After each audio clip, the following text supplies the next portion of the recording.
All right. Now back for the linear story time. So I guess I'm like, oh, I don't know. Let's just move ahead. 13, 14, and I had been seeing Steven for quite a while, and Mark was like real fucking pissy about it, but he had married someone else. It's like, these you're married to someone else, and you got like 22 other fucking girlfriends, and you just don't even have time for me. Um. So anyway,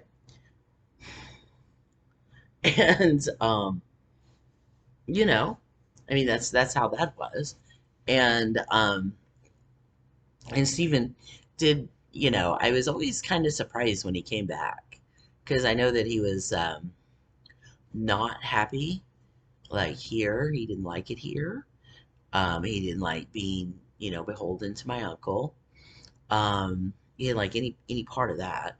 Um, like there was a lot of things that he did not like about town. So I know that he was not happy, and I was always like real surprised when he showed back up. Never on time. Never on time. Anyways, I'll be back on. And then, like 3 weeks later, and so I never. I don't know. I never fully believed he was coming back ever, and no. So so I was pretty surprised when he asked me to marry him. And I was like, well, you'll have to, come back here. And he said, no, no, you can come with me. I was like, maybe it'd be better not to be here in this. And, and in this part, because Mark was still around and he still came around and, all the time. And, so he would be like, stay away from that guy. And it's like, stay away. He fucking comes right up to the fucking door. And, right, he comes over. Um, right? And then the stuff he gets to talk to me is about like family business stuff that I got to talk to him about. And then he was still like trying to convince me to marry the old man, Mark. So Mark's like, marry that old man. If you'll straighten up and behave, that old man will take you back and you can marry him, Heather. And I'm like, I don't need to be taken back because I didn't was never with him. And also I don't want to. And Michael Buster said I didn't have to, and my migraine concurred. So I'm not going to do that. I'm not going to be doing that. And then he said, the money. You have to do it for the money. And I was like, I don't though. I don't. And then he's like, if it's not him, you'll have to marry someone else. And I was like, whatever, dude. And right. And prior to that, like my whole upbringing, if you've seen any of those like TLC gypsy shows, the um, the boys and girls aren't raised together in those type family structures, and boys are raised like away in one different way, and girls are raised in some other different kind of way. And due to my family situation, they had raised me with the boys um, all the way up until I was about 11 or 12. And then when I started like developing, they were like, oh no, that's a girl. It's like, I don't know what you thought I was fucking before, but yeah. And well, you gotta follow the girl rules. And I was like, I'm not gonna do that. And by that point, by 14, I was already, because there's also some legitimate business in here. And by 14, I was already consulting um, on a lot of that. And most of the decisions that were made by me. Um, so I was like, there's no way in fucking hell that I'm gonna listen to you. I'm already making um, I'm already making all the other decisions. I'm already making the decisions about everything. I make the fucking decisions, and Mark's just fucking carrying them out. Like he's just the fucking enforcer here. Like that's our fucking power structure. I make the fucking decisions and he carries them out. And that's what the fuck's going on. And there's no way in fucking hell I'm gonna listen to you fuckers that, tell me what to fucking do. Most especially concerning my own person. If I'm running every motherfucking other thing, I don't have to listen to you about who I have to marry. That's a decision I'm gonna make for me. Um, no, no, no. Every other goddamn motherfucking decision that has to be made, you're fucking knocking on my door and asking me what the fuck I think, except for the one that matters to me. And I don't have to listen to you. I'm not listening. I'm not listening to you. I don't have to. And they were going to try to force me to. And then it was around that time that Stephen asked me to marry him. And I didn't really want to get married at all, to be honest. I thought it was kind of stupid. And I don't know that that's necessarily for me. Um, I'm not the easiest person to live with, really. I like to be alone a lot. Um,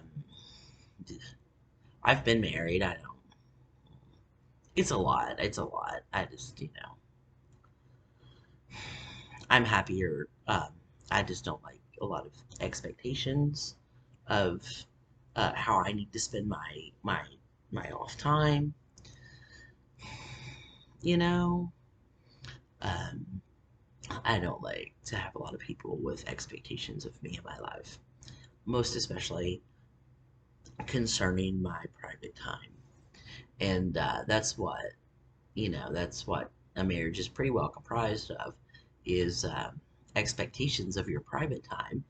Um, yeah, so you get married, they have all these expectations of your, of my Heather time, and I can't have you intruding upon my Heather time.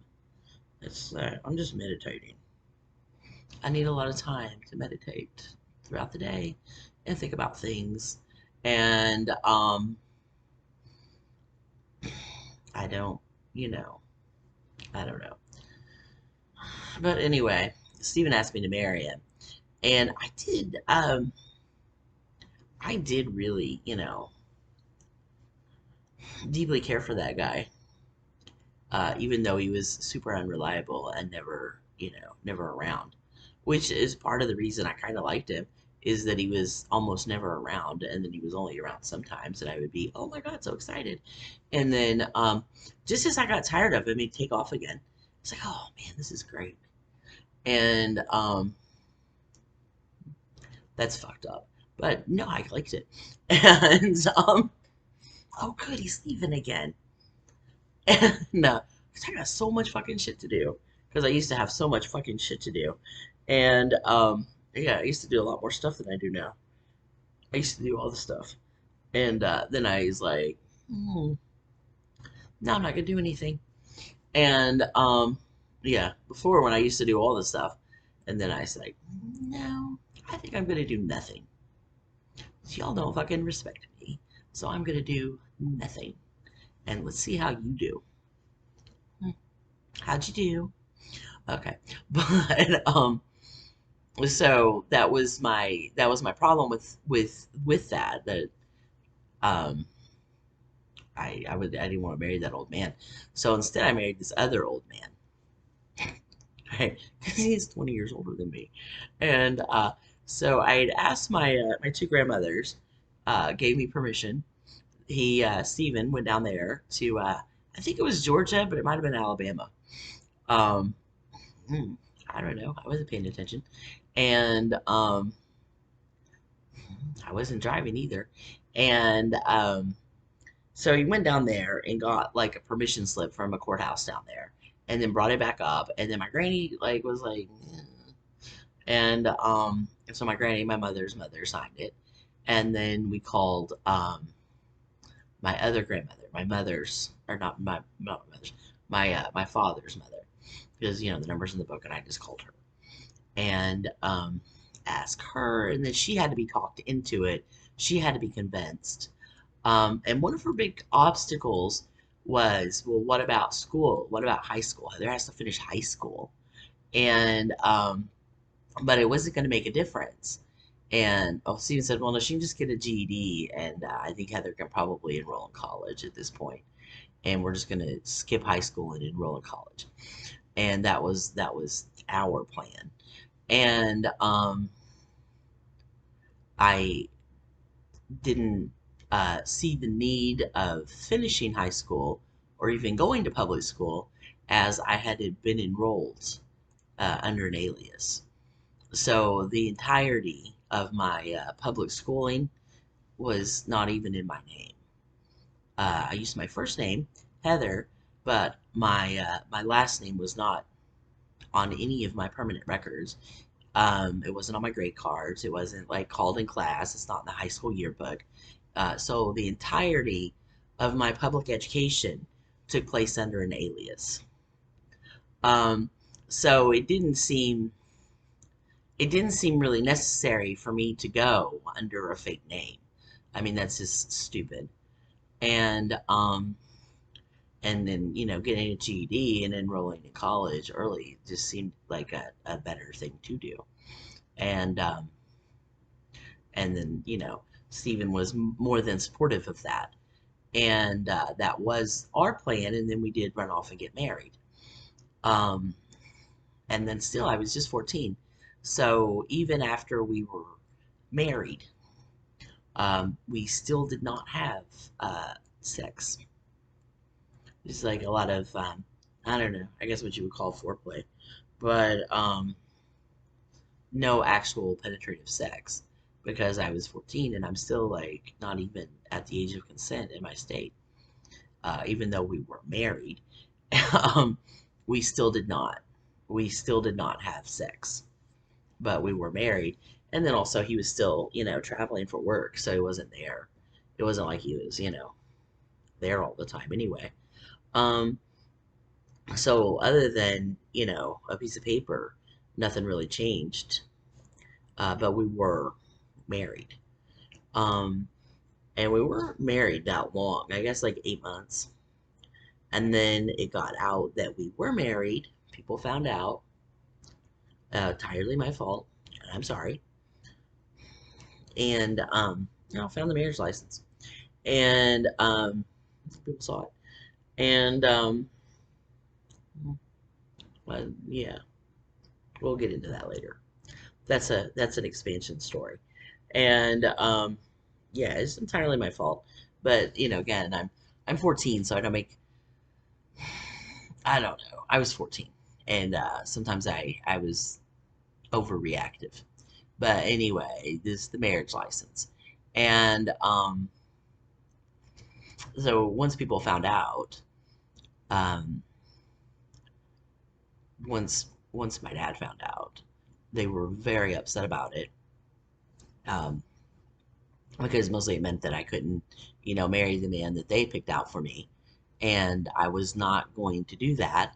So at that point, um, someone, uh, cops, is what he says, uh, cops pulled him over and took him out in the woods and beat the fucking shit out of him.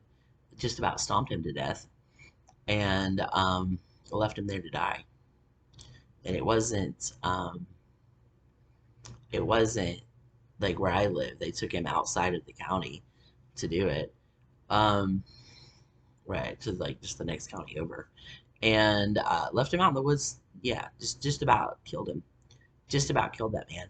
And then just left him there to die. He didn't die, but and then after that, they removed.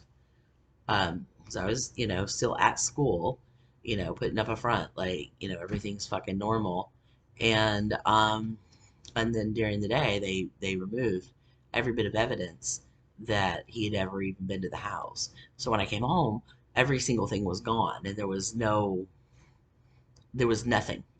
there, and then when I asked, they said, I don't know what you're talking about. So it was just fucking gaslit the shit out of me, um, and told me it never happened.